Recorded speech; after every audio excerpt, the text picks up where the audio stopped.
Okay, we are online. So welcome you all to Light Talk 04, Gender Smart Climate and Disaster Risk Investing and Grant Making from Principles to Practice.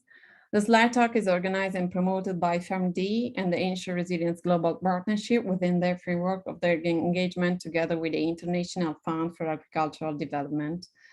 Before we get started, I just want to quickly go over some housekeeping rules.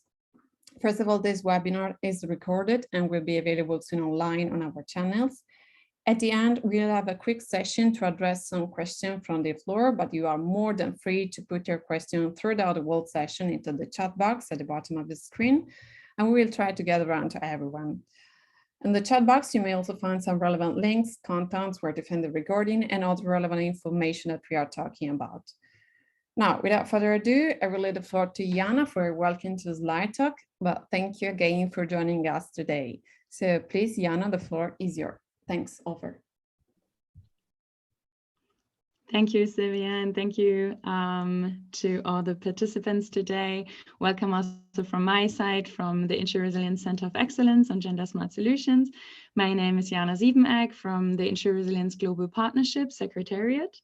So we have been organizing this live talk series together with FAMD, who support the facilitation. So thank you to that. And thank you also for Catherine Miles, who will moderate the whole session today and who wrote the foundational guidance note, the step-by-step guidance on how to do gender lens investing and grant making. And thank you also to the panel of speakers. I'm really excited to listen to you, so I will keep my welcoming remarks short, so I don't take time from you. And I also see like more and more participants coming in, so that's really great. So in the live talk series, we cover a broad range of topics that concern gender and climate and disaster risk finance and insurance. For example, we had a live talk last year on how to monitor and evaluate gender responsive climate and disaster risk finance and insurance, short Cdrfi. And we will have another live talk also coming up in October. I'm really excited on poverty-related barriers to accessing Cdrfi.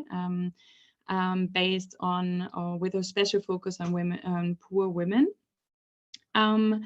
And just to give you a short background, so the Center of Excellence on Gender Smart Solutions is a knowledge sharing platform that is hosted under the InsuResilience Global Partnership. And we are co-financed by the German ministry BMZ and Global Affairs Canada. So together with those co-financing partners, we can actually establish a lot of activities together with our InsuResilience Gender Working Group. We are filling this platform with live. They are gender champions from all over the world, from all sectors that contribute with knowledge products for policymakers and practitioners, with case studies, with opportunities. So you are also very welcome to engage with us, to share your products with us, to share your webinars or whatever you're working on in the field of Cdrfi. And among others, we commission like those step-by-step guidance, as Catherine will speak about today. We commission analytical studies. We organize events like these. We take part in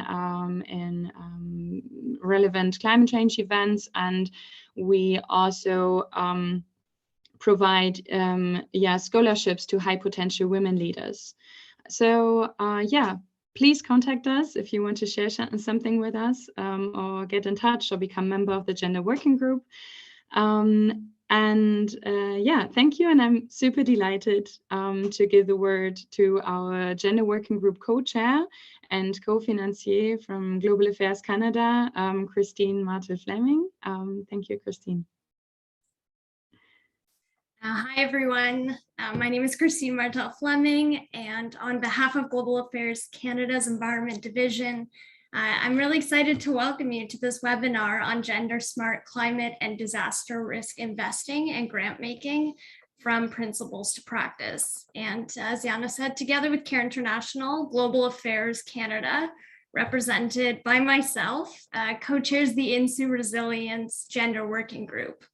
And this is a group that consists of 28 members who are working collaboratively towards the aim of integrating gender responsive and sensitive approaches as a cross-cutting topic in the partnership's vision.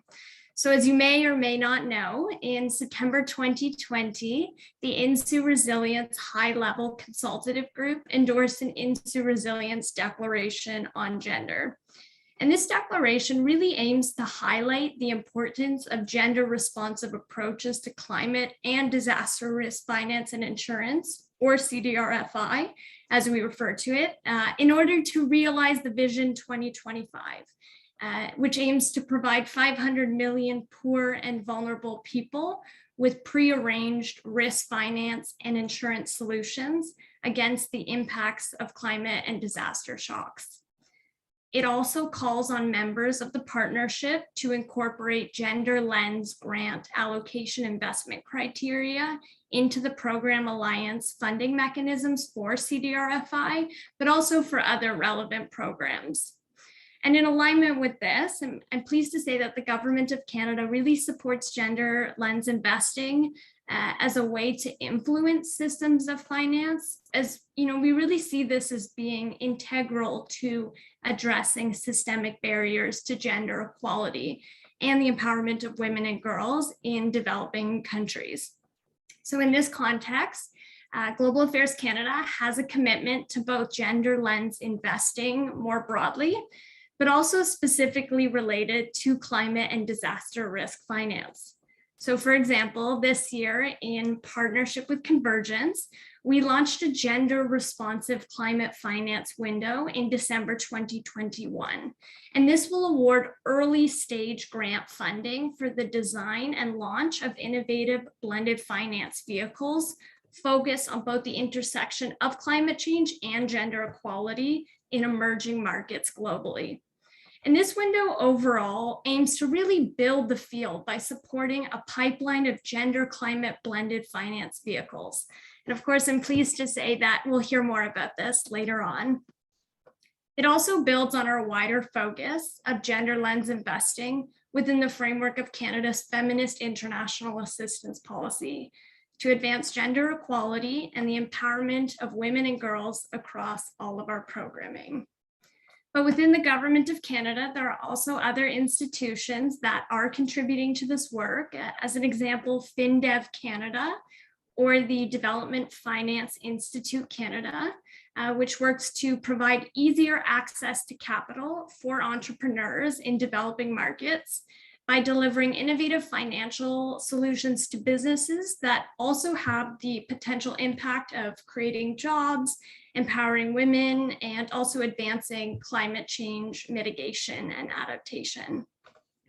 FinDev Canada is also a member of 2X Collaborative, which some of you may know here, an international group of gender-focused investors. And is also a founding member of the 2X Challenge, launched at the G7 Summit actually in 2018 to inspire development finance institutions, international finance institutions, and the broader private sector to really invest in the world's women.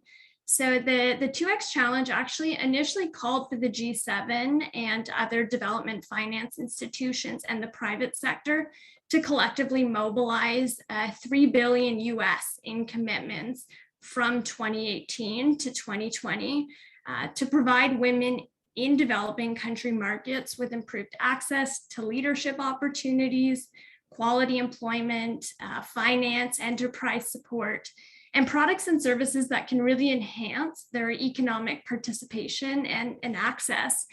But I'm pleased to say that it's actually resulted in $11.4 billion US in committed and mobilized capital for women's economic empowerment. And it's also led to the development of a standard set of criteria to help guide investors to advance gender equality and women's empowerment. And we'll also hear more about this today from one of our panelists. So with that, I really look forward to the discussion and to hearing from all of our panelists today on this theme. And I'd like to call on Catherine Miles, our facilitator, to provide an overview of today's agenda. Thank you so much. Thank you, Christine, and welcome everyone. So today we're going to be celebrating the launch of the InsuResilience step-by-step guidance, Gender Lens Investing in Climate and Disaster Risk Financing and Insurance Solutions. It's just published today. It's on the website and you can access it via Twitter, and there's a Twitter handle which is shown on the screen at the moment. Now, as has been mentioned, this is the latest in our series of how-to guides. And it's specifically focusing on the deployment of development finance with a gender lens in Cdrfi related investment and grant making opportunities. We're going to be hearing this term Cdrfi quite a lot today. I know it's a jargon and it's a bit of a mouthful, but that means climate and disaster risk financing and insurance. So in terms of the webinar agenda, we're going to be sharing insights from this new publication. We're also going to be exploring the business case for gender smart investing and grant making within Cdrfi programs, and also sharing existing approaches where there are gaps and challenges and opportunities to really enhance gender smart investments and grant making within this type of programming. In terms of our agenda, we're going to get an input from yourselves very shortly, and then I'm going to give you a very brief introduction on some of the basics. Now, I think some of you will already know a little bit about the topic, but for those that don't, that will give you an overview, and then we'll have two panel discussions. The first on the investment case from the DFI perspective, and then we'll have a second session after a second participant input, and that will be looking at the practice, the operationalization of these commitments in practice. Now, during these sessions, as has been said, you're encouraged to be providing insights and inputs via the chat function, so don't forget to do that. We're welcoming a range of highly esteemed speakers here today, and we'll do a proper introduction shortly. But before we start, what I'm going to do is hand over to Sylvia from PharmD, and she's going to ask you all a question about the topic. So Sylvia, we're asking the question, what is gender lens investing in Cdrfi solutions from the perspective of participants? So over to you. I'm going to stop sharing, and I think we're going over to Mentimeter. Yeah, thanks, Catherine. Thanks so much for introducing this question to our participants. And now I'm going to share and launch the question. So indeed, the question is, what is gender lens investing in climate and disaster risk financing and insurance? So today we'll be using a Mentimeter platform to generate a workload of insight. Just for those who are not familiar with it, please, you have to use your web browsers to navigate from your laptop or smartphone to the Mentimeter website and input the code that you are now seeing on the top of the screen. And I'll also copy the code in the chat. And you will have 2 minutes to vote to the question. So just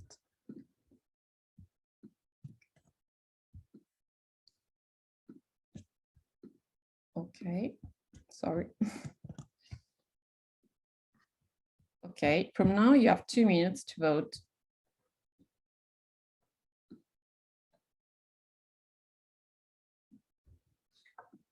So let's say tricky. These are the first answers coming up from our audience.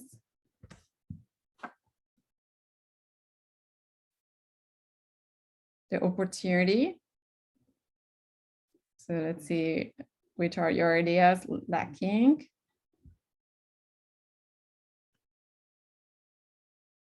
Okay. It means women leadership. Okay, that sounds interesting. Good to see that we have so much engagement. Okay, so a few seconds to input your ideas into Mentimeter. Integration, inclusion, data informed, complicated, that sounds funny. Necessary, I guess, yeah, absolutely.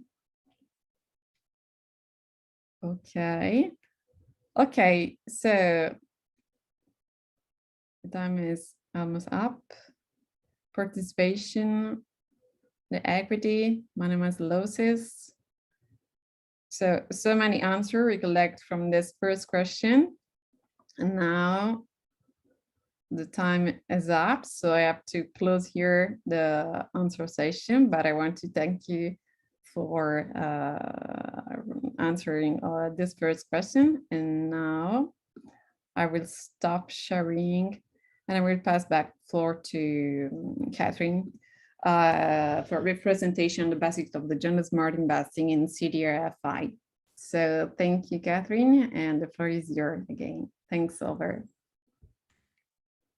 Thank you very much. So we were starting to get closer to some definitions there, just in terms of some key words about what we mean by gender lens investing in climate and disaster risk finance and insurance. And we saw terms such as women's leadership and financial access popping up there, but also the complexity of it. So what do we actually mean by this? I'm going to just spend a few moments setting out the context, and the information that's shared here is in the publication, so please refer to that as well. So it's useful really to start with a definition of climate finance. There's really no formally agreed definition of that, but what it actually means is investing as climate smart investing is around directing public, private or development sectors financing to activities or organisations which directly support climate change mitigation or adaptation alongside bringing financial returns. So within that framework, when we're talking about gender smart climate finance or applying a gender lens, as some people say, to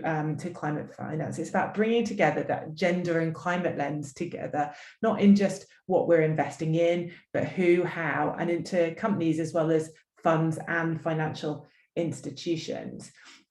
Drawing on this in our guidance note, we propose going sort of drilling down a bit further, because Cdrfi is a subset of climate finance, and so we're defining as investing in Cdrfi solutions, which involves incorporating a gender analysis and the process of directing these Cdrfi investments in grants in activities or organisations which support climate and disaster resilience building and risk protection. And I think we saw risk protection was one of the words that popped up on the screen a moment ago as well. So in terms of these overlapping fields, just to highlight that gender lens investing in Cdrfi solutions really is this subset of gender smart climate finance, which is lying at this nexus of gender finance and climate finance. And within this broader framework, there's really a growing commitment from different types of investors to apply this gender lens to climate finance, and also a climate lens to gender finance, as it's often referred. And this is within the wider context where we're seeing growing interest in what is called gender lens investing or gender smart investing. Now, the G7 and the DFIs, including members of the InsuResilience Global Partnership, have created a specific aim, which was referred to by Christine earlier on, to empower women through investment, and they've collectively mobilised this 11.4 billion for gender lens investing through the 2X Challenge initiative, which we're going to be hearing about more shortly. So there's a real driver there, and I think we'll hear a bit more about the business case for that shortly. So what do we mean, though, in terms of sort of going away from the definitions to sort of the how this is done? So there are a range of different gender lens, what we call entry points to Cdrfi investors and grant makers. And the way that we frame these are in terms of the investment policy strategy and maybe an action plan, which is incorporating this real intentional gender focus in the allocation of capital to Cdrfi. We also see an entry point in terms of the investment and grant making process itself. So this isn't the strategy, this is just more the how you go about it at each stage of that process, and we'll break down what that process is in a moment. But then thirdly, we're looking at a main entry point as being looking internally within the organisation itself that is doing that investment and grant making, and looking at internal gender diversity there. So really, to elaborate on this first point, the investment policy strategy and action plan. So you may apply one or more gender lenses or strategies, but as an investor or a grant maker who's focused on Cdrfi, and this may be intentionally in your investments across different types of asset classes, whether public and private capital. Now, this investment strategy might be incorporated into a specific investment or fund or grant funding window if you're providing grants, but it also could be across your entire investment or grant making portfolio. Now, in our framing in the publication, what you'll see, we've adapted the commonly applied gender lenses to the field of Cdrfi, and these lenses including looking at Cdrfi businesses or solutions that are led by women, provide solutions, these Cdrfi solutions that are intentionally designed to close the protection gap, the financial protection gap, and address gender-specific climate and disaster-related vulnerabilities. There's also the lens around gender diversity in the workforce, and also focusing these investments towards women-led businesses in the Cdrfi business value chain. And so the application of these strategies and one or more of these lenses may or may not be documented formally in a gender policy or strategy or in an action plan, but it's around sort of what is your focus and when you're making those decisions in what you're investing in. So then turning to the second entry point, here, this diagram is really just to show that gender dynamics are all pervasive. There are gender impacts across the whole of the process, from identifying your opportunities of who you're going to be investing in, doing your due diligence on that process, the actual decision making itself, the contracting, and also afterwards in how you provide technical assistance and the kinds of information that you're gathering data on to track performance. So, gender lens investing also involves integrating gender considerations across the whole of these different stages in the process, as well as in the strategy itself. So that is another way that you can consider gender lens investing in Cdrfi. Then there's also the third entry point that we referred to, which is around sort of within the organization itself, as an investor. Again, gender dynamics are all pervasive, so whatever actions you take, the policies you have as an organisation, they all have gender impacts, and are impacts also by the wider gender context that you're operating in that wider investment and grant making ecosystem. And so the investment firm itself can impact on its own workforce, resulting in its from its own organisational practices. So if we're thinking about gender lens investing in Cdrfi solutions, it also is around addressing the gender diversity within the investment firm that's making that decision making around the investments or grants. So it can relate to promoting gender equity and equality through organisational policies and practices related to the leadership in the workforce, the operations, and also for instance, whether or not you have parental leave policies, flexible working, and looking at women's participation at all levels in the organisation. So there are different gender entry points.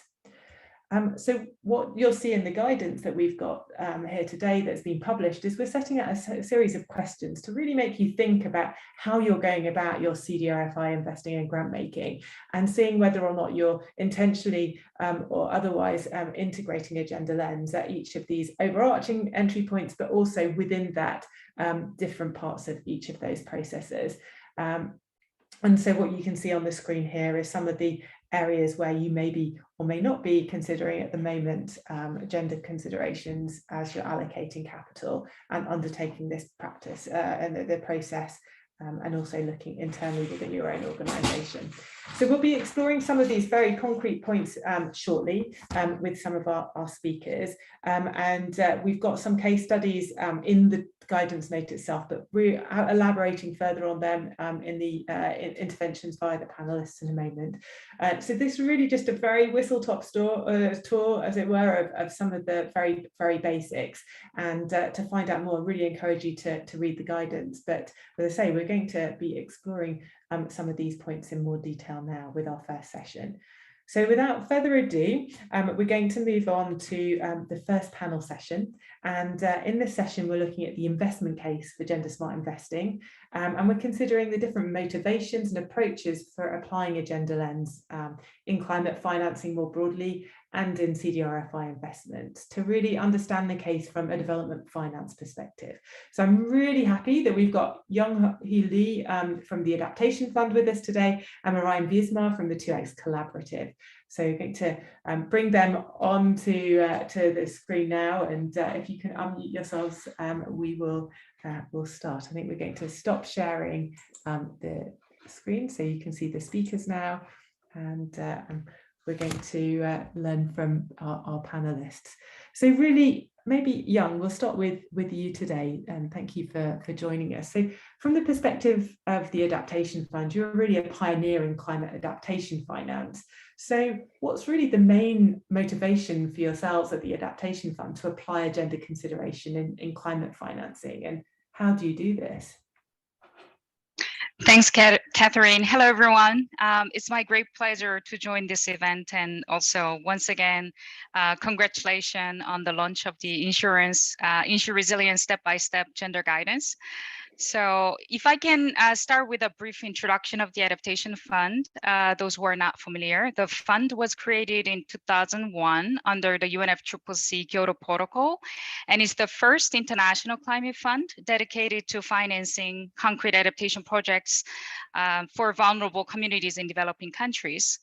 The Adaptation Fund early recognized that gender equality is a key and necessary foundation for more effective, sustainable, and equitable climate adaptation actions, and has integrated gender considerations throughout its operations and funding projects since 2013.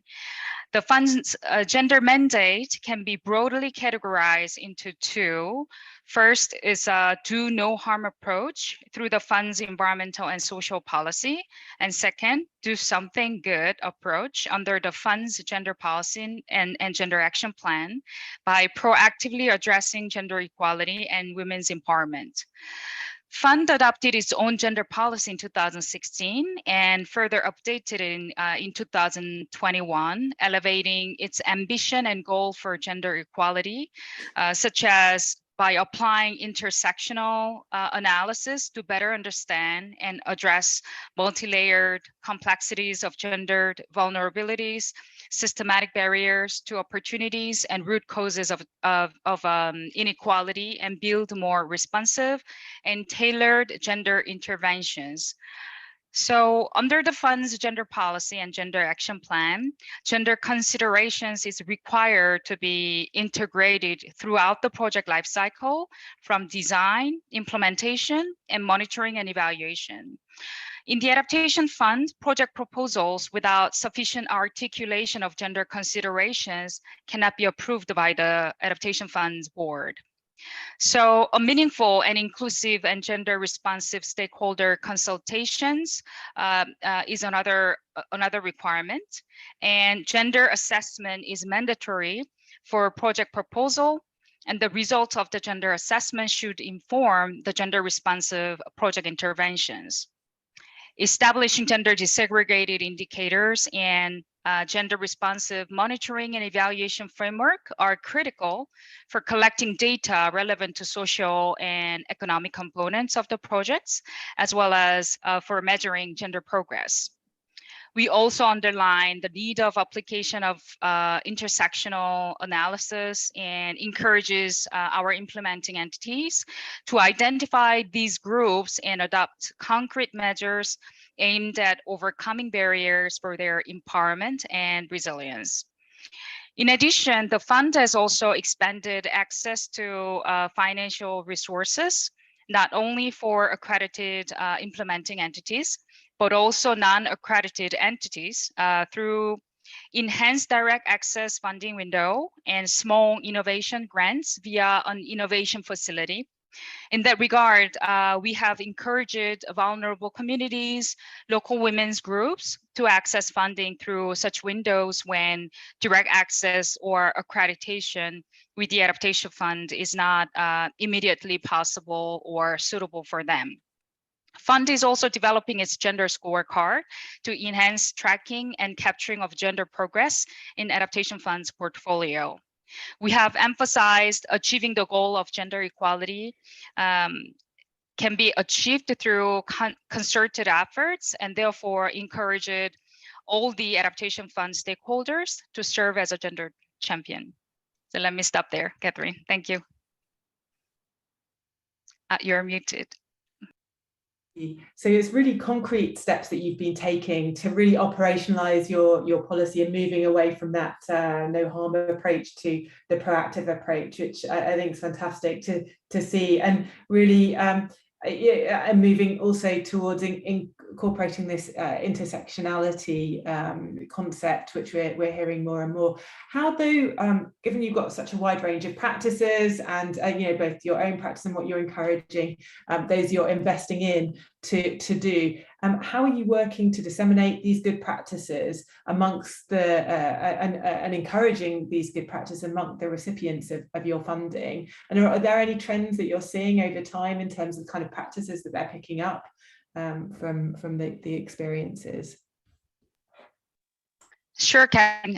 Very good question. So the fund has tried to strengthen the gender responsive knowledge management and also the knowledge sharing through producing gender responsive knowledge products, also producing gender guidance materials, and also e-learning courses for our implementing entities to guide them on how to comply with the fund's gender policy and action plan throughout their project life cycle. If I may share some good examples of the gender responsive measures in our project.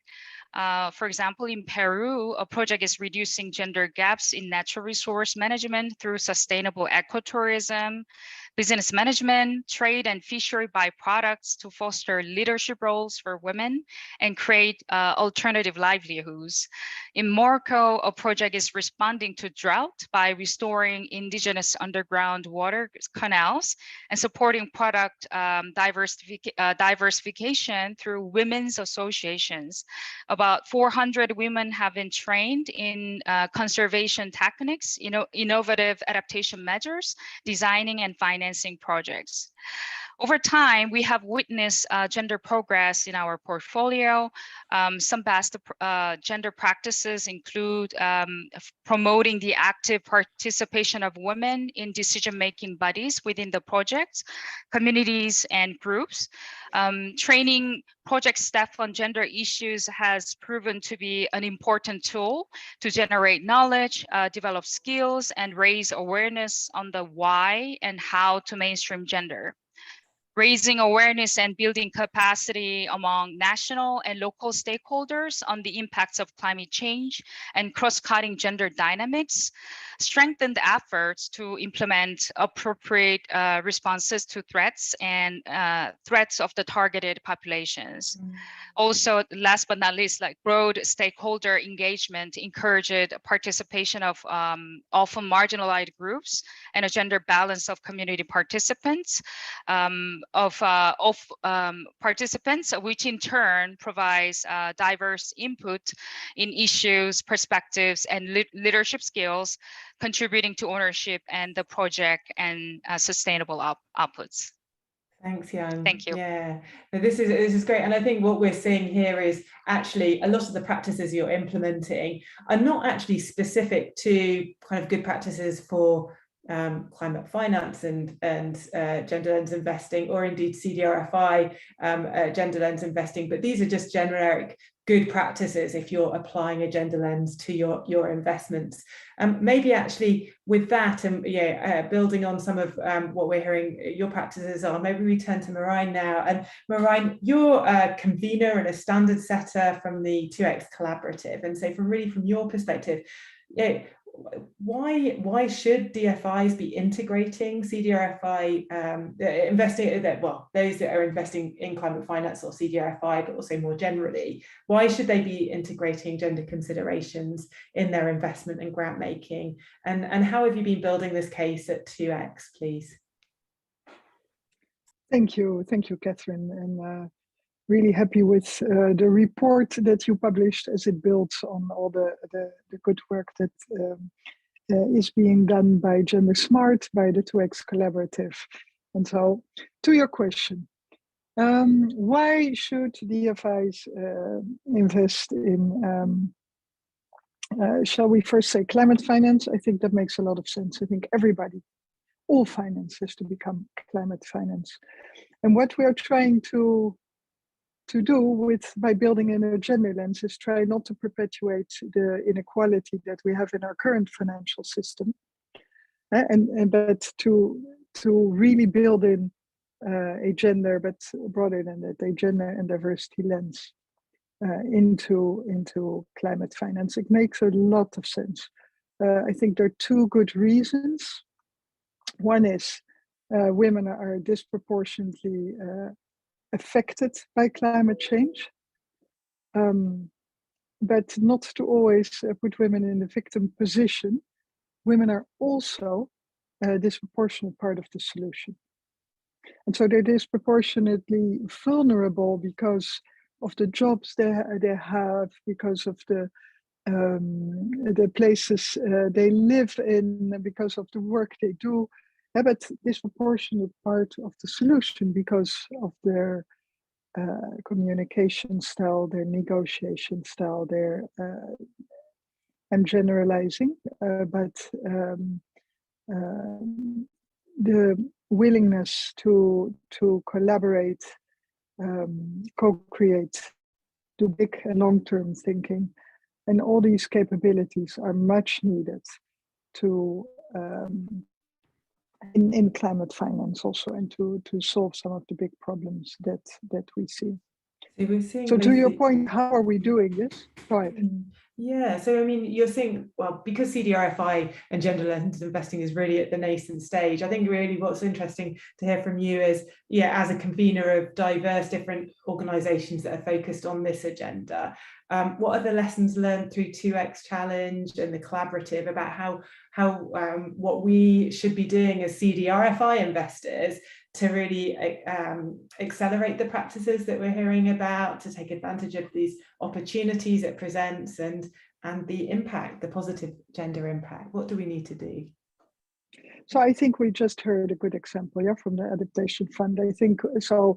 What they are doing is just plain good business. I think integrating these considerations into your investment process and your risk analysis, and just asking the questions: where is the money going? What percentage is going to climate finance? Where are the women? Where are the women in leadership? Where are the women in the products and services? Where are the women in the value chain? What is the percentage of women ownership? So it is, and that is only just the beginning, because that's the plain counting. Now you have the facts, and then you know what you need to be changing going forward. So I think that would be my simple answer. It's start doing it, and I think we can learn, let's say, from the whole ESG journey. In the beginning, bankers were and financiers and insurance companies were like, "What? What does that have to do with us?" Well, a lot. I think there's no more debate these days, and it is built into all our considerations when making investment decisions and insurance decisions. And so I think for climate and gender, the same route will be followed. I'm quite confident. And you touched just on the measurement. What role do you see then in terms of improving the measurement of the impact of gender lens investing in climate finance? Just sort of 1 minute kind of response, very high level. I think you've got a framework, right, that we can use. I was going to say then, yeah, if you want a minute response, Catherine, then I would, we can share that in the chat window. I would refer people to have a look at the 2X Green Toolkit. It brings the nexus between climate and gender together for investors. And we are working on a set of due diligence questionnaires also to really take you by the hand as investor on a couple of themes and a couple of sectors. We can share the chat window, and then in the chat window, and then I can shut up now. That's fantastic. Well, thank you for sharing. And I know there's a lot of information we can get from 2X Collaborative. So really, any questions to Marijn if you have any. Back to you, Jon. One final question from yourself. You mentioned this program module, capacity building support that you provide, this e-learning course. Yeah, is that available? Can people online find that and come to you for further information to participate in that, please? Sure. Thank you, Catherine. While promoting awareness on the importance of gender considerations to integrate into to the Adaptation Fund projects through the fund's readiness workshops and other gender-related events, the fund has also provided financial support of readiness grants for gender to help our implementing entities to build and strengthen gender capacity. So under readiness program, the technical assistance grants for the environmental and social policy and gender policy, as well as technical assistance grant dedicated for gender capacity building, as well as project formulation grants are available to support the required gender integration into the projects. We have also produced a number of gender-related knowledge products to support continued learning and sharing of experiences related to advancing gender-responsive approach. For example, we have published recently a study on intersectional approaches to gender mainstreaming in adaptation relevant interventions, which shows that updated analysis of changing dynamics of gender and intersectional approaches can help better understand and address nuanced vulnerabilities and capacity of women and girls, men and boys, and non-binary people, and build more responsive, tailored gender interventions, which will lead to more inclusive, effective, and sustainable adaptation outcomes and impacts. Another example is a gender case study on selected Adaptation Funds projects. We have also made available the Adaptation Funds e-learning course on gender integration throughout the project life cycle. We plan to hold a gender training as part of our National Implementing Entity Seminar, which will be held next week. And we plan to conduct a gender webinar sometime in October to focusing on the updated gender guidance document. Last but not least, that we are also trying to conduct a tailored survey among the Adaptation Fund stakeholders on a regular basis to identify the needs of further gender support, as we have done when we updated our gender policy and also the gender guidance document. Thank you. Let me stop there. Thank you, Young. So please do share the links to those so that, and we will circulate, I think, all of this also in the write-up of the webinar. So thank you for sharing that. Just really to sum up from what we've heard from Young and Marijn here, that really women are part of the solution and not just, we're doing this just from a risk mitigation point of view. So, and there are lots of very practical steps that can be taken to do this. And so existing resources are there. But also what we've heard is this concept of intersectionality. Not all women are the same, not all men are the same. So we've got to take a more holistic view of gender as well when we're looking at conducting our gender analysis. And it goes beyond counting as well to interpreting the information, to really do a thorough gender analysis of the results of your investments.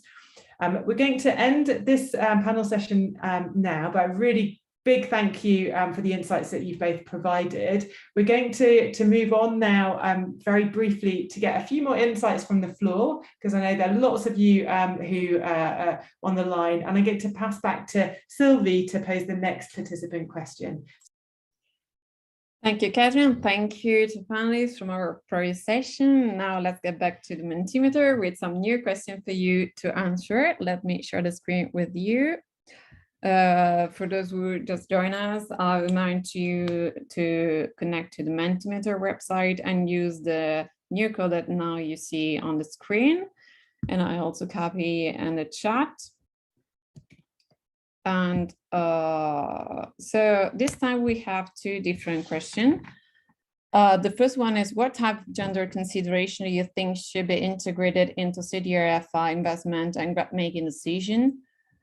For this question, you have about 1 minute to type your answer. It's an open-ended answer, so you are free to put your ideas before moving to the next question. So please, the time is open. And let's see what happens.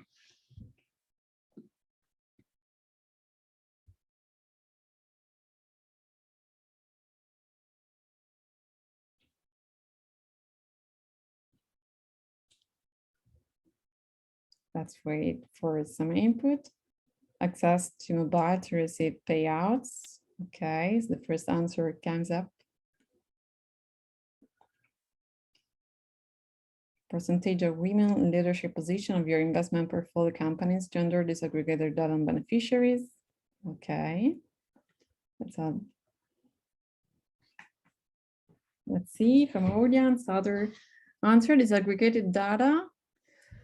How to address gender vulnerabilities and empower women and girls. Okay. Analysis of gender differential and existing inequalities. It's another consideration to be integrated. Level of financial inclusion of women, level of digital inclusion of women and access to networks. Indigenous voices. Strengthening your women's organization to enable them to be part of the local decision making. Okay. So a few moments to type your answers. Inclusion of women voice and perspective in solution and direct financing. Well, sounds quite interesting, all this feedback from our audience. Really happy to read about that. So a few seconds and I close the time. Okay, women farmers empowerment. It's another important key consideration to be integrated. Okay. Okay, so thank you for this first question, and I will suggest to move to the next question, which is, what are the challenges in integrated gender consideration into Cdrfi investment and grant-making decisions? Again, you are 1 minute, about 1 minute to type this new answer to this question, please. Thanks.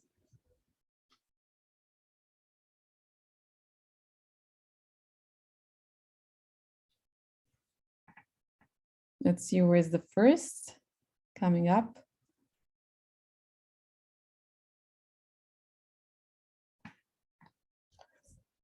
The challenges can be a little bit more complicated.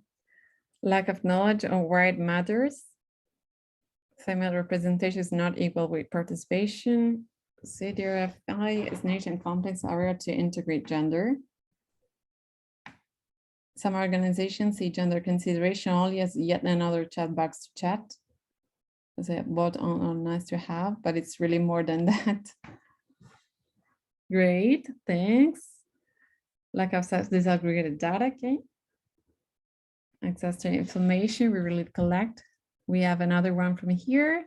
Practitioner assume Cdrfi instrument will be accessible to all genders, but in fact the barriers women if as are not clear at the onset on the onset of a project.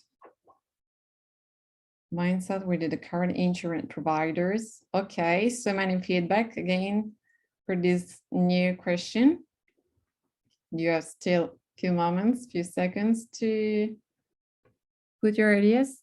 Knowledge discrepancy, cultural barriers, access to pathways to empower women and underrepresented voices of women in the target local community. Not only about women, we have to get men involved. Okay, that's another important challenges. Okay, gender not considered during planning, hence left out. Okay, so the time is up. So I would like to thank you for answering both the questions and for providing this interesting input from your side. And I will now pass the floor back to Catherine for the next session, please. So thanks, Catherine. The floor is yours. Over. Thank you very much. And really, you know, we've highlighted a lot of challenges there. And I think these are some of the challenges we're going to be hearing a little bit about in this next session as well as understanding how those who are already engaged in Cdrfi investing and grant making with a gender lens have been overcoming some of these challenges. So in this session, we're going to look at this operationalization, and we're joined by Regina Rossman from Convergence, who we heard a little bit about from Christine in our introduction today. We've got Marietta Feddersen from Blue Orchard, and also the InsuResilience Investment Fund, IIF. And we're also joined by Ellen Brooks from British International Investment, BII. So welcome to our speakers today. So for this discussion, I think we'll start with Regina from Convergence. We heard very briefly a second ago from Christina about this investment window. Maybe could you tell us a little bit more about Convergence Gender Responsive Climate Finance Design Funding Window and the application criteria? So how is that working? Sure, Catherine. So Convergence is the global network for blended finance, right? And as Catherine already mentioned, what we try to do in this design funding window is really see more transactions hit the market that integrate both a climate lens and a gender lens. And the Canadian government has actually been a supporter of Convergence for a long time, ever since the beginning. But with this design funding window, we really want to build out that niche in the market. And so how it works is that organizations can apply for feasibility study grants or for proof of concept grants. So if you're still at the moment where you're trying to figure out the market, you need to do a scoping exercise, or you need to do stakeholder consultations or do a gender analysis, then you may want to apply for a feasibility study grant. That's up to $190,000. But if you're already one step further and you already know this is the blended fund I want to set up, and I'm targeting these women smallholder farmers in this rural area of Ethiopia or whatever, then all you may have left to do is set up the structure, pay some of the lawyers and so on. And that's when you would want to apply for a proof of concept grant. So what we really try to do with that design funding window is try to ensure that the projects that have good learnings to offer to the market and that can maybe be some of the champions that other people then look to and want to replicate, we try to support these types of projects. And how it works is that organizations apply to Convergence, and then we select and work with the applications to make sure they offer all the information that we need. We also review draft applications before the deadline and so on. And then they go through a selection process. And in the end, the grant funding comes from the government of Canada, and it flows to those organizations in order to set up those blended vehicles. And that's great. And so actually you're really integrating both that gender and climate criteria in the choice of who you're working with. And I think what's interesting as well is, given that also Cdrfi, I mean, it's within the broader field of climate finance as well. I mean, some of these things are quite new and innovative. So actually having that proof of concept, that's really important, because if we're going to get the wider market to adopt these practices, then we need to test ideas first. And sometimes, you know, either the money's not there or it might not work. So we need to test that. That's great to hear. So what have you then found with this financing window? I mean, it's early stages yet, but what challenges and lessons learned have you been finding with this whole process, and specifically at the process where we're operating at this nexus of climate and gender together, which is quite specific and niche? Yeah, so first, when it comes to the gender lens, we've really seen through the applications that reach us that the 2X criteria have been establishing themselves as the market standard, which is great. And I want to congratulate everybody who contributed to that, because a long way back, we already had other design funding programs, and some of them were trying to push the gender lens a little bit further, but there was no standard, right? So if people came to us, we would refer them to this CEEF tool and then to Women's World Banking and to others, but there is no one set of criteria that we could point them to. And now whenever people ask us, like, how can I read up about my gender lens? We first and foremost refer them to the 2X criteria, and we say that's the bare minimum. So if you can't tell us how you align with the 2X challenge criteria, then you're clearly not up to speed on your gender lens, right? So I think that's something that really helped us also to give more guidance and tell people where to look. So I think that's been really interesting, and we see that by now most of the applications actually do that proactively, so we don't even have to tell them where to go anymore. They somehow found the criteria either because an investor told them to or an advisor told them to, right? So a lot of times in the applications they already mention how they align with the 2X criteria. So I think that's great. One challenge that we see is that this integration of both the gender and the climate lens can be an issue for some applicants. And that's just natural because gender and climate lenses require very different skill sets, right? So one organization may have all the gender knowledge and they may very well be able to outline how their gender assessments will work and what the metrics are they are tracking on the gender front. But then they may have very limited understanding of the climate related metrics. And then we have the other thing too, like we see climate related organizations who apply and they just brush over the gender stuff in one paragraph and then talk like for pages about the climate impact. And so it's really tough to find proposals that have both lenses really strongly affected. We see a lot of times when we have consortiums of organizations, whereby you have like a climate organization leading and then a gender consulting firm, or the other way around, you have a gender asset manager leading and then they had some climate expertise coming from an NGO or whatever. That's when we see that both lenses are really strongly represented. And then the last point I'd like to mention is we've really seen a very strong need for this type of design funding in the market. So in the very first cycle, so when we first had our first application deadline, we received 27 final proposals and we awarded 1 design grant to Sun Funder. And this time round, last week we had a deadline actually, and we received 41 final proposals, which is 50% more than the first time round. So it really shows that there is a realization in the market that we need to work on these 2 fronts, gender and climate, and there is a need for more grants like that, like from the Canadian government. So I think that's a really positive sign for us. That's fantastic to hear. And, you know, when you talk about this need for both gender expertise and climate expertise, and now today we're talking about Cdrfi, so that's actually climate finance specifically, and that's kind of an insurance expertise. It's just this sort of marrying, isn't it, of this expertise that's needed. But thank you. That actually brings us really nicely onto what Marietta's doing from Blue Orchard, and Blue Orchard manage the InsuResilience Investment Fund, and that is very specific to Cdrfi. So maybe Marietta, could you possibly introduce us to the IAF and the commitments that you've got? I understand we've heard about the 2X challenge and those commitments. Maybe could you let us know a little bit about the commitments you've made there, and what kind of gender strategies you're applying with the fund as well, please? Yes, thanks, Katarina. First, thanks for including Blue Orchard into this talk today. And yeah, maybe briefly on introducing the InsuResilience Investment Fund, in short, IAF. It's an impact investment fund that was created by the German Development Bank, acting on behalf of the Development Ministry. And the objective really is to contribute to the adaptation of climate change by improving access to insurance products in developing countries. And the very specific objective is to reduce the vulnerability of small businesses and low-income households to extreme weather events.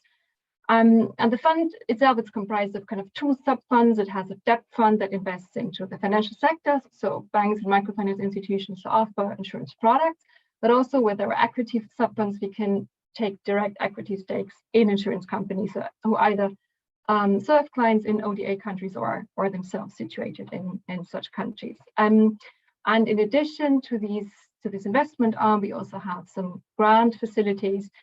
We can do technical assistance with our investees, and we also have a bit of a luxury. We also have a grant where we can do premium support, so we can reduce premium payments on a short-term basis, so that we can bring more clients into testing and see the value of climate insurance. So that's really IAF in a nutshell. Now on the fund's commitment to the 2X challenge, and it's interesting because the fund was there first, and then at some point, some investors realized, oh, we actually aren't complying with, some important criteria of 2X. So let's look into this. So first of all, we saw that we were in compliance with one of the 5 criteria, which is consumption. So we have been addressing really a problem where women were disproportionately impacted. As all I believe is that really, there's so many effects on women displacement through climate change, and a high level of women labor force in developing countries that work in sectors that are negatively affected by climate change. So with kind of our offer with the insurance products, we figured that we are actually addressing these problems. And we did have data to show that more than half of the clients that we were serving were actually women. So yeah, we were responding to this aspect, and since then, we have paid kind of more, let's say, strategic attention to this gender lens within this fund, although we have been addressing kind of gender topics across the funds that Blue Orchid. For this fund, we are well, on the one side, as a very general activity in our composition of the portfolio, we have an ESG questionnaire. Of course, we have a range of questions really related to women and gender topics. And then also we look at the impact of the company. Is there any impact specifically related to gender? Of course, we give higher scores, the higher we see an impact is, and the higher a company responds positively to gender questions. And then we really were pushing for getting sex disaggregated data for more and more investors, because it seems to be easier for financial institutions to have these data, but sometimes when we work with insurance companies who are part of the insurance value chain and provide services to the sector that are not used to disaggregating their data, it's a bit more challenging. Yeah. And so just tell me, you've made an investment in Cdrfi investee, as it were. What investment is that? Is it cash in Pakistan or something? Maybe could you just give us a brief 1 minute on them, and then we'll move on to hear about what we're hearing from Ellen as well. So please go ahead. Yes, exactly. So that it's an investee in our debt sub fund. So it's a non-bank financial institution in Pakistan, and they are per se focused on women. So they only serve women clients, and they have a strong focus on serving women farmers. And they have a loan product for cattle, and this product is combined with an insurance product. So in the event when a cattle falls ill or dies, then the insurance kicks in, and the women farmer can receive a payout and go buy, for example, new cattle. And here's of course a very close link this is Cdrfi, right? The cattle insurance is really especially important in the face of climate change, because we have seen that adverse events such as drought and flooding and disease really seem to be negatively affecting livestock mortality rates. So we wanted to understand this further, and then back in 2020, we implemented a survey with a selection of 120 clients of cash, and to understand what effect did the product have. And it was interesting first to see that in fact 2/3 of the client respondents had experienced a negative climate shock, and then out of those who had experienced that shock and had this insurance, those who have been asking for a payout of the insurance premium had could recover to their pre-shock levels at a much faster rate. So we could see that this insurance really helped them to get back on track after they were hit by a negative climate event. That's fantastic, and it shows the importance really of gathering data as well, and having that as part of your system. Maybe we'll move on now to Ellen and the work that you're doing at BII and your approach to integrating this gender considerations into climate financing. I understand it's not Cdrfi that you focus on, but it's more broader than that. So how did you go about building this business case internally, and what are you doing to bring these themes together in your investments? Thank you. Yeah, absolutely. Thank you so much for having me. And I think both the Mentimeter questions and responses and the interventions by previous panelists have shown just how much knowledge there is on this call and interest in the intersectionality between climate and gender. So if I just add a few points on how we're operationalizing this at BII and share from that experience, I think that firstly, we are the UK's development finance institution. So we invest in private sector businesses across South Asia and Africa in both funds of funds model, but also direct investments, and that includes financial institutions. We have a climate finance target and a gender finance target. And so the work that I've been doing with my gender colleagues, because I'm in the climate team, has really been to bring those together. And so we're actively looking to source and originate deals which have gender or climate impact, and really explore where we can deepen that at the nexus. I think your first session and your presentation, Catherine, really highlighted the first place that we started. It was that definition of gender smart climate finance. What does that mean? We were struggling with that. And I think with the work that BII has done with the 2X Collaborative, we've made real progress there. And so we see that kind of investment as one which is climate finance qualified, and we use the MDB taxonomy for that, and one which meets the 2X criteria. And then when we have an investment which overlaps on both of those, then we really work together across our different teams, so climate and gender team, to think about how to deepen that nexus. And that's, I mean, we've been doing this proactively for probably about a year to 18 months. So we still got some way to go. We've got a lot to learn, but we have been able to deliver a lot of gender smart climate finance. We'll be talking about that at COP27. We've got interesting examples from across sectors. And so I think this is something that we need to scale much more quickly. And I think key learnings that I could share with others on the call is about having that definition, about working collaboratively with colleagues. I've had to really upskill on gender colleagues have had to upskill on climate. I think you're never going to have one person who can do all of it, and that's okay. We need to cross-pollinate and collaborate. And then really your question went to the business case, which I don't have time to go into huge amounts of detail on now, but at the 2X Green Toolkit, which was mentioned earlier, we've pulled together cases for the business and impact case across different sectors, but also by themes. And so highly relevant today is the adaptation note, which we can link out to, but that really does go into some of the emerging evidence for why, when you're investing with an adaptation finance lens, women are so important. I think the vulnerability point is key, and so is their role as drivers of change, and particularly as a climate finance person, understanding gender differentiated, I guess, impacts of climate change is like absolutely essential when you're thinking about deploying adaptation finance. I think that comes actually to sort of a follow-up question as a real challenge and maybe an opportunity for you when you're actually integrating these gender considerations specifically. I mean, what do you see as the challenge, you know, when it comes to applying, say, so the 2X criteria, for instance, and getting sex disaggregated data? Maybe you could elaborate on that briefly.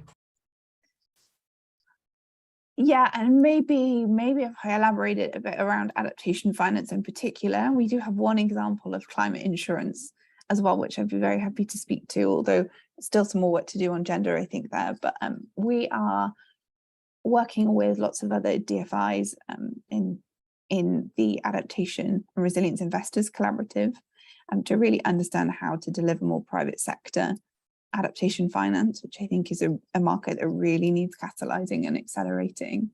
One of the adaptation finance investments we made last year and announced at COP26 is Pooler, which is an agri-tech parametric insurance product operating in East Africa. It does pay harvest climate insurance for smallholder farmers. And so we are really upskilling and deploying more adaptation finance. This is already an incredibly difficult thing for a DFI to do. Adaptation finance impact metrics are something that the collaborative is actively working on.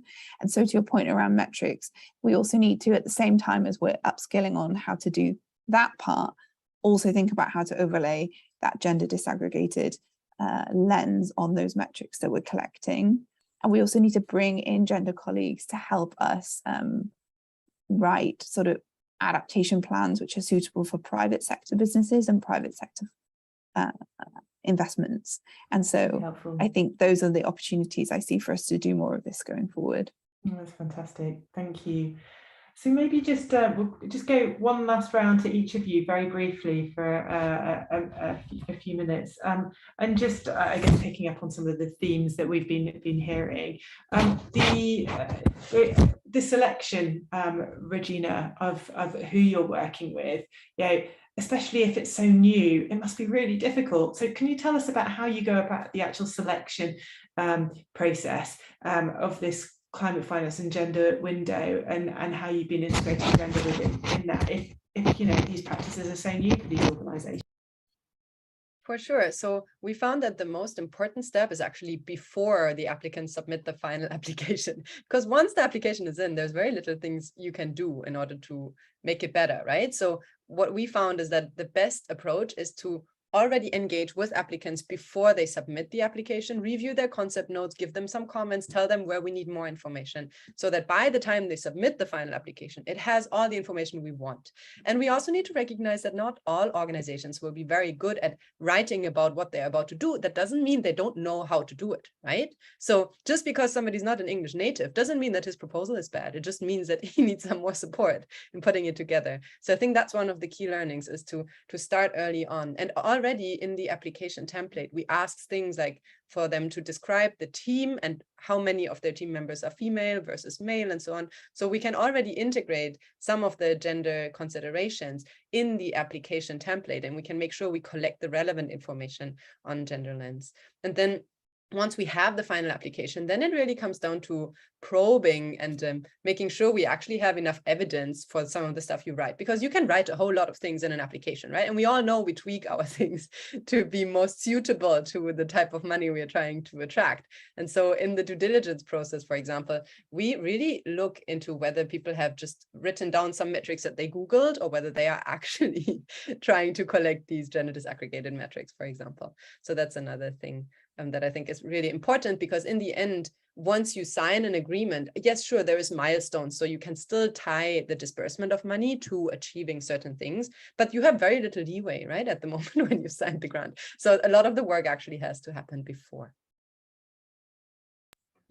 Really helpful, and but it's what's happening before, but it's also working through it, that whole of the process as well, you've said. So looking at it in your due diligence, verifying the information that's there, and then also post investment continuing that too. Marietta, how are you working then in terms of integrating these gender considerations sort of across the investment process itself? So you've chosen your investee, you've kind of seen that they're looking at Cdrfi, they're looking at gender, but how do you continue integrating those gender considerations, including at sort of the impact evaluation stage, and what kind of lessons learned have you got from how you're going about? Yeah, so you said, I mean, if we are at this stage to already work with an investee, there's been a lot of work done already. So of course, all the questions along the identification process as part of the investment memo preparation, we do look very deeply into gender topics, and we have long questions and analysis that we do, and kind of we see that it pays out. So it pays out specifically for IIF, because there we have this focus on kind of more the technical side, on the insurance product and industry. And if we have all these questions on the gender side, right, it means we can really narrow in on kind of the right partners where we have a combination of the two topics. And of course, there's also a lot of things that we don't see, as you said. I mean, at some point we're closing the investment, we are working with a partner where we have seen either already good results or a clear intent to work towards gender topics. But of course, at some point, we lose a bit of, we don't lose visibility, but there is a reporting that we receive from investees on their clients. But we would want to understand certainly more the impact level, kind of what does it mean that clients have access to this specific insurance product. So what we do, I mean, there's two things we can do. First, we can kind of actively intervene with our technical assistance, so we can really kind of work with the institutions and tell them, look, don't you find there might be some opportunities to look into specific needs of women? Or we can, if we do market studies, already look for some opportunities and offer them. So that's something we only have started now. And we have impact studies that we do every 5 years on this fund. So we have done one in 2020 where we have looked, among others, into the client base of Cash Foundation. And the next comes again in 2025. And here again, we have already a list of questions that we would want to pose to investees to dig even deeper into exactly this nexus of, offering climate insurance to women, and what does it mean to their lives. And I guess it's what does it mean to their lives, both immediately in terms of getting that payout, but then also over the longer term as well. And I think that this is really the challenge when we start talking about Cdrfi, sort of the insurance, is that actually it's not just the immediate impact. You've got the insurance, you've got the coverage, and you get a payout in the short term, but what actually happens over the longer term? And it hasn't really built resilience, and that's much more difficult when we start getting to the measurement and having that disaggregated data, also depending on where women are in sort of the value chain. So thank you for sharing that, and we'll really be looking forward to seeing the results of that impact study when it happens. Ellen, with you've got an approach where you've also been investing sort of internally within the organisation at BII and setting up structures and putting resources, human and otherwise, sort of in place to really implement BII's commitments to gender lens investing, because you've got these very concrete specific goals and targets that you've set. So could you maybe elaborate a little bit on the internal structures that you've set up to support gender lens investing in your climate finance and vice versa? Yeah, of course. I think it's a really good question. So I think I mentioned the importance of, firstly, the definition for gender lens climate finance, because that really helps us mainstream across the organization and align on that we're talking about the same thing. So that's been key. And then we have then been able to set targets for how much climate and gender finance we're delivering. So separate, but that allows us to also map the nexus. That has really focused attention, I think, across the organization and enabled collaboration between, we sort of have an impact group who look at sort of the ESG and the impact side of our investments and our investment teams. That's brought all of us together around one common goal. And then we've really moved into what sort of is the capacity building that we need to upskill on that. So we have set up, and the gender team actually run these different working groups for different investment products on what a gender lens in that investment product looks like. And they meet regularly and we build capacity through that. On top of that, we regularly link into the 2X communities, communities of practice and other training. We're one of the founding members of 2X, and so we've drawn a lot from that. And then I think the third thing is that we are, particularly on this nexus of investments in gender and climate, there's a core group of us who are piloting some approaches on those investments and are really taking that more like innovative lens. And I think when we have the outcomes of those investments, I loved what you were saying, Marietta, about impact studies and tracking the results of those. I think when we have that, then in another year to 18 months, we might be in the position where we could scale that out to a broader approach across the rest of our investments. So I think it's having clarity, targets and structures, capacity building, and then thinking about which is sort of the low-hanging fruit or the first investments that you want to take a really intentional approach to the climate gender nexus in. You know, I think that is the word, intentional, isn't it? You know, at the moment, some of what is being done isn't perhaps always intentional, and what we're seeing is really through the practices that you're all implementing now is this move towards an intentional gender lens. It's not just about collecting sex disaggregated data just because it just happens to be within the M&E system. You're collecting it intentionally with a purpose to use it. What we've heard about here is around, you know, setting targets, being clear on our definitions, bringing skills together, both the climate knowledge, the adaptation knowledge, but also that gender expertise and Cdrf expertise in one, and realizing you've got to work in partnership. I'm hearing across teams, across groups of people with different expertise. It might be with other organizations who are active in this space, and this real role for sort of peer learning as well. The fact that you know, what you're sharing even today, but through, you know, the 2X collaborative and the work that you all seem to be doing with them, you've been able to share experiences and the importance of capturing learning as well, because we're all learning as we're on this journey, and some of the experiences from the broader climate finance and adaptation finance and applying a gender lens are actually just as applicable for Cdrfi as well. So really, with that, I'd like to say a massive thank you to you all for sharing your experiences and insights. We will be capturing and sharing this, and please do continue to share any links that you think those who are on the call today might be interested in reading up on and using for their own work. I'm going to turn now to my colleague Jana to see some of the questions that we've been getting in the chat, and whether we can perhaps answer some of them in the remaining time that we've got now. So thank you to our panelists, and Jana, any questions that have been emerging on the chat, please? Yes, Sylvia, when you can activate my video, I can also, people can also see me again. Perfect, I see that it's starting. Yes, we got some really great questions. So just to summarize them, I have 3 questions in front of me. First, I think Yang, you already talked a little bit about examples. There was the question of how does the Adaptation Fund undertake the process to ensure gender integration? For example, do you have a pool of experts who review proposals or gender appraisal checklists? Any specific examples that show good gender results, like on best practices? I think you touched upon some, if you want to add on this.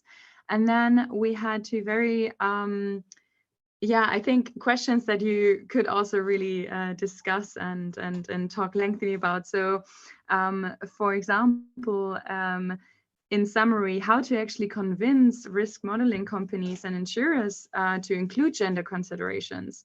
So, because we see that that sometimes they do like risk modeling and support Cdrfi investment, but they don't believe it is actually their role to consider gender, right?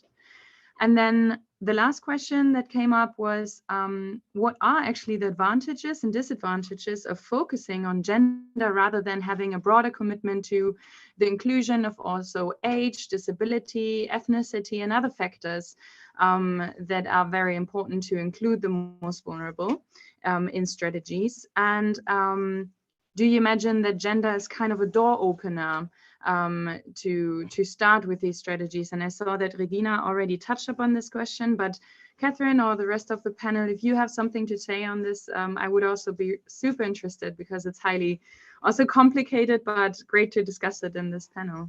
Thank you, Jana. And what I can refer you all to, if you haven't seen it, there was a publication that InsuResilience partnered with the Insurance Development Forum, IDF, which looks at development impact of risk analytics, and that actually does look a little bit at this risk modelling topic, but certainly there seems to be a role there.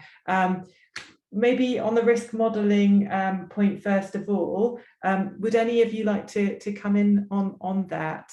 In the different angles that you can look at it, also the participation of women as risk modelers as well as the data. Ellen, I think you've unmuted yourself. Go ahead, please.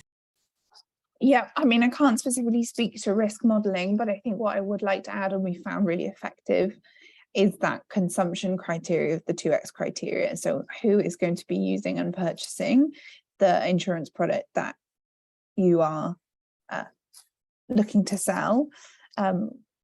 The stats around like 80% of the world's purchasing decisions are driven by women. We know that smallholder farmers, for example, are so often female and might be sort of underserved in terms of financial inclusion. So I think that we know there's a risk case for women are more highly impacted by climate change, but there is this kind of other side of the coin, which is selling into women is an untapped market, and profitable businesses over the next century or half century will be tapping into that opportunity. So I'd encourage people to look at the opportunity lens. Thank you. Anyone else want to come in on any of these three questions? So we've got the risk modelling, we've got looking at Young specifically. There was a question to yourself around the how-to of gender integration, and then there's also the point about the advantages of focusing on gender specifically rather than looking at other intersectional factors with a very specific lens? Sure, that's a great question. For the adaptation fund, that basically by integrating gender considerations as requirements into the funding as a funding requirement. So we make sure that those the gender considerations are incorporated into funding proposal, which I mentioned it without the articulate justification of gender considerations. The board will not approve the funding decision. And also for gender responsive monitoring and evaluation, the implementing entity is required to submit those performance report annually and evaluation report. And what else? That we provide the funding support for gender and try to enhance the awareness on gender. Nothing is, I mean, there's no fits for all solution, and we fully understand also we have to recognize that we are working with the developing countries where the gender context is very different. So that's why rather than we set the or how should I say, the most ideal gender goals, we try to set the minimum standards and criteria so that implementing entities or the developing countries can meet the minimum standards, so can access the funding. But also that we don't stop there. We also at the same time trying to promote further proactive gender responsive measures. And that's what we've seen, that our implementing entities have gone further than the minimum requirements of gender responsive measures. On another question on that's very interesting question. And we've actually considered a lot that point, the advantages and disadvantages of focusing on gender, just the gender, or the focusing gender as just a part of other interconnected factors. And we had a lot of debate, and what we propose from the gender perspective, and there are different perspectives about the intersectionality. However, what we try to propose is that putting the gender at the center of the intersectionality, because we do not want to see gender is diluted as just a part of those relevant socio-economic interconnected contexts. So that's what we propose, the intersectionality in the gender, in the updated funds gender policy. And as Emily indicated correctly, I believe that there are advantages and disadvantages of focusing just on one gender. However, we believe that our proposal was that by applying the intersectional approaches, we could deepen the gender assessment, gender analysis, by not just looking at the vulnerable community, vulnerable people, not just as a binary approach, men and women, but we look into the deeper interconnected context by considering age, disability, ethnicity, and all other factors. Hope that's helpful. Thank you. That's great. Thank you very much. Final remarks maybe from Regina, and then a final remark from Marietta after that, before we then move on to our closing remarks. Regina, any reflections from your side? Thank you. Thanks. I'd really want to emphasize the point that I think gender, amongst all the issues that we have around diversity, is the one that right now has the broadest support.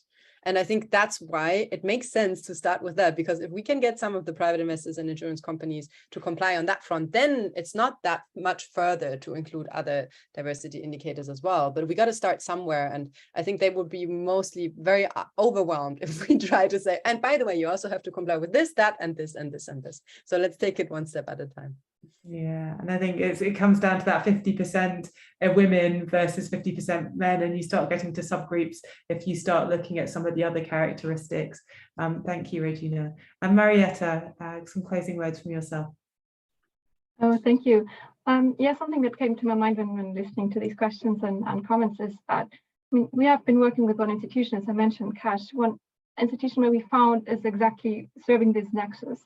But there were still many things to be done. So women were accessing these loans, but sometimes they weren't aware of the value of them, and they didn't go back and ask for the repayment, and hence couldn't benefit from the insurance. So kind of even if everything is out there and put in place, there's still a lot of kind of attention needed really until the last mile, until the last client, the female client, to know what they should be doing to really kind of harness the value of whatever instrument is offered to them. So that's also very important.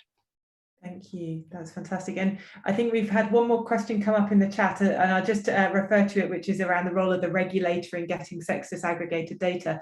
And are there any regulators, that insurance supervisors, that are doing that? If you look at a publication by A2II, the Access to Insurance Initiative, who's a partner organisation working with the InsuResilience on the insurance, working with insurance supervisors on training, what you will find is that there is a list of those regulators that do require sex disaggregated data, and so that's a useful source for you to look at. And as investors, you can work with your regulators and insurance supervisors in getting some of that data as well from the insurance companies within that value chain.